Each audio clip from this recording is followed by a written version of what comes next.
Bungie is in the news. Bungie, you know, the OG Halo developers. Oh, yeah. Now owned by Sony and no longer making Halo, but whatever.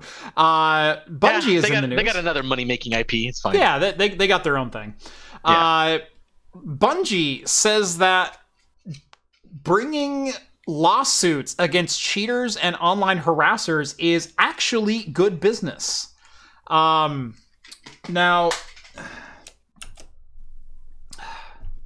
this one's tricky. This is a tricky story to talk about. Because, well, let me back up. Cheating in a game, it's bad, okay?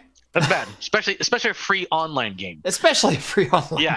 That just ruins it for everybody. I mean, come on. The only thing worse than cheating in a free online game is cheating in a paid online game. Well, I mean, at least with the paid online game, if they ban you, you have to go buy it again. At least they're making money off of that. Right. This is they can just go create a new account and start all over again. I mean, yeah.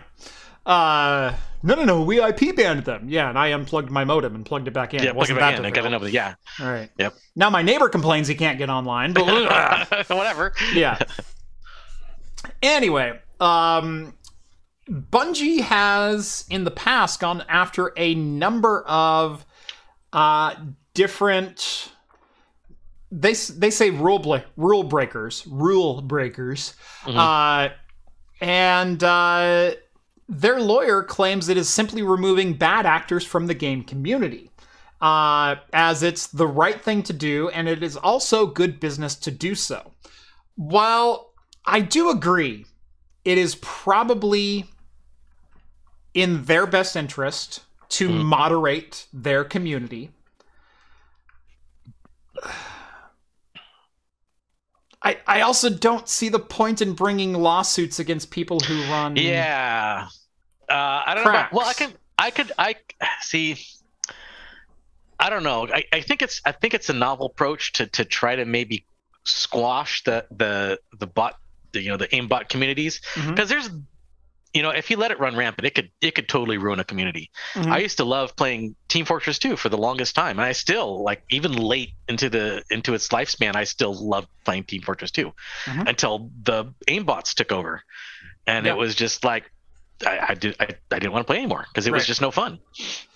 So you either had to find your own private server or whatnot. So I can see where they may want to sue somebody because, hey, look, you're going to ruin our business basically by doing this, because people are going to get frustrated and leave. And that could definitely be a leg that they stand on when it comes to a civil lawsuit like this. Yeah. Loss of income, loss of profit, loss of face. There's so many different angles that they could take on this. But direct quote, "We have seen historically that bad actors will often be tolerated because other people, or because the people with the skills and power to remove them, do not focus their efforts there. To put it simply, we disagree. In our view, removing harassment and abuse from our community is not only the right thing to do, it is also good business." End quote. Tolerating bad actors chases away a lot of people who would like to enjoy our products. And that's probably where they're going, or why they're going about this. Now, again, I'm not defending cheaters, hackers, whatever else. Right.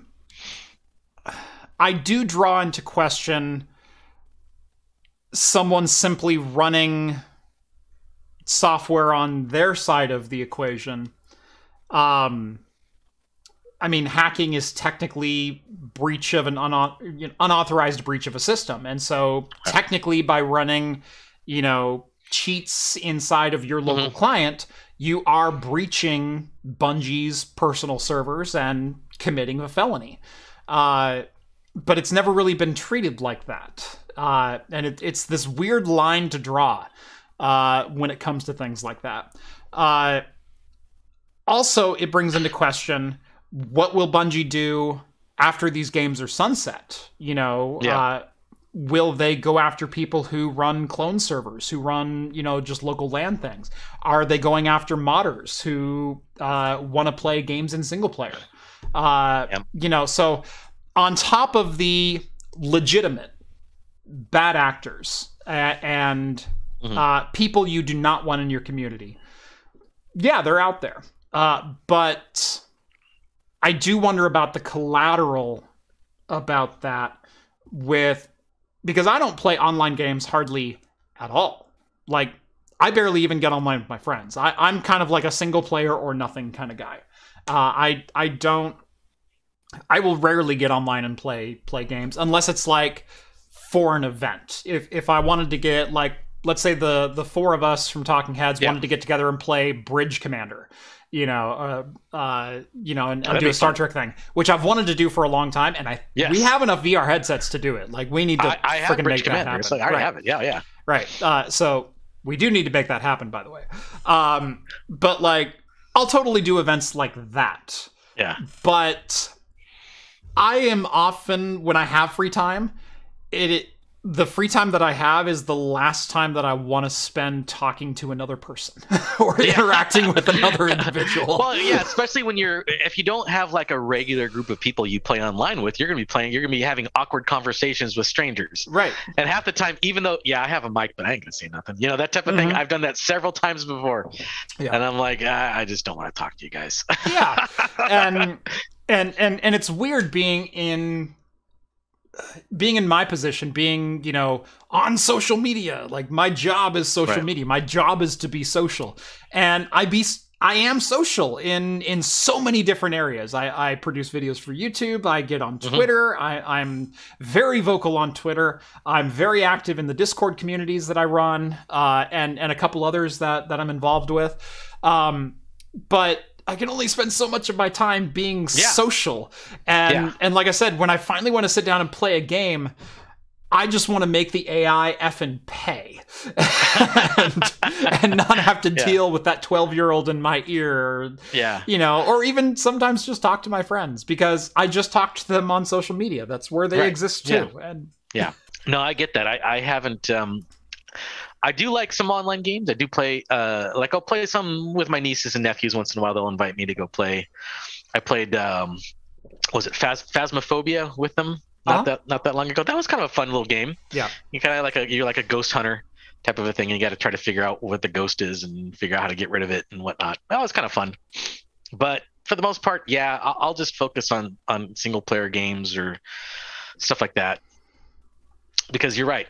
I have a limited amount of free time, and I want to enjoy myself. I don't want to be irritated by everybody else that's around me. Right. I don't want to wait in a lobby. I don't want to matchmake. I don't like all the things that happen in online communities today, unless you get on with the same group of people. And my free time is so sporadic that it's literally impossible for me to go, okay, the four of us, let's get on and do a raid at like 7:00. Oh crap, this kid spit up and I've got this thing going on. It just never happens. And like, I do enjoy those things. Right. But for me, they've got to be planned well in advance. Yeah, no, I know. We used to, on the Discord, we used to like every Saturday try to get together and play games with other people on the Discord, which was, I found to be fun because, I chat with these guys on the Discord, and I kind of know them, and so when we got to go play together, it was pretty fun. Yeah. But now I can't really play online games because now my son's old enough that if he sees me playing something, he immediately wants to take over. Yeah. He gets on my lap. He's like, well, I'm going to play this now. Yeah. And I'm like, oh gosh. And same kind of thing. I love my kids, but they'll stand over me and go, oh, go do this now. Oh, do that thing again. Oh, yeah. And it's like, no, I just want to burn this building down in peace. Oh, no, I wish he would just passively stand by and comment. He doesn't do that. It's like, oh, that looks like fun, Dad. Here, let me sit on your lap. Oh, here, let me have the mouse. Oh, let me have the keyboard. And, he's taking over. I've been playing Teardown a lot lately. Oh, Teardown's great. Yes. That is one of my like happy places right now. Yeah. It is the perfect mix of destructiveness and whimsical environments and engineering and planning that goes into like making sure you complete all the objectives. Like usually getting the main objectives is pretty easy, but it's like you can do these 4 objectives and you can like walk a straight line and do all 4 of them. Or you can do these 7 objectives and spend 40 minutes figuring out how to get to all of them before your 60-second timer runs out. like that's the stuff that I enjoy. Yeah. And so I've been spending a lot of time doing that. But I'll get on the game, and of course I have some mods installed. Have you seen the Piano Fall mod? No, I have not seen that. You need to download the Piano Fall mod. Okay, I'll have to get that. So what it is you get a conductor's baton. That is your tool. You can click the button, you can click the middle button. If you hit the middle mouse button, it will spawn a piano. That is playable. Okay. You can like hit keys on the piano. Oh, ding, ding, ding. Okay. Yeah, spawns a little baby grand.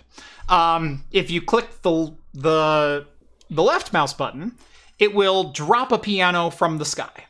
Oh, fun. this is like a Bugs Bunny inspired straight up Looney Tunes. Like yeah. And the sound and it's great. If you hold the button in, you will charge a little bar on the bottom of the screen, and then if you release the button, it will launch a piano. Oh, fun. And so you can like hurl a piano into a building and crap like that.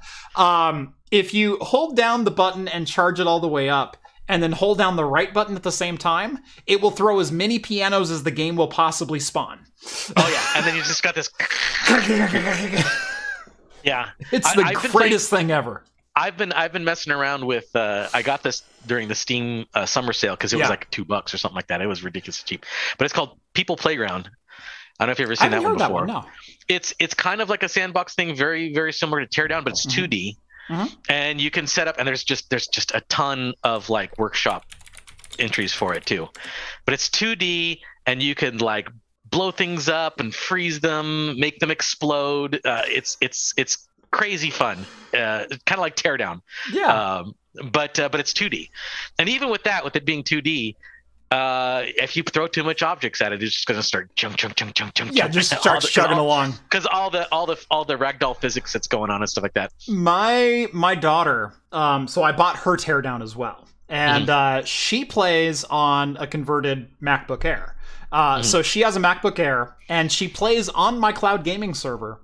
In a remote instance, and cool. And so it allows me to not have another desktop set up permanently in the house. She can go take her laptop wherever she wants. Right. Play at a desk, play at the table, play on the couch, doesn't matter. And that's been working fantastic. She managed awesome. With Teardown to crash my server. Oh. She crashed. I wouldn't doubt it. Yeah. She crashed the GPU, and the GPU crashed so hard that it broke the driver within KVM, and it actually brought down some of my VMs. That's some serious stuff. I was like, part of me is mad, but the other part is really proud right now. Oh yeah. I think my son and one of his other friends, they were over here, and I think they crashed my Minecraft server to the point where the world was unrecoverable. Yeah. Because it just kept spawning stuff and spawning stuff and spawning stuff. I think they spawned like just tons of bees. What they did, I don't know what they did. And he's like, Dad, the server crashed, and I brought it back up, and it wouldn't come back up because it says there's something wrong with the world. And I'm like, I gotta start a new world, guys. Yeah.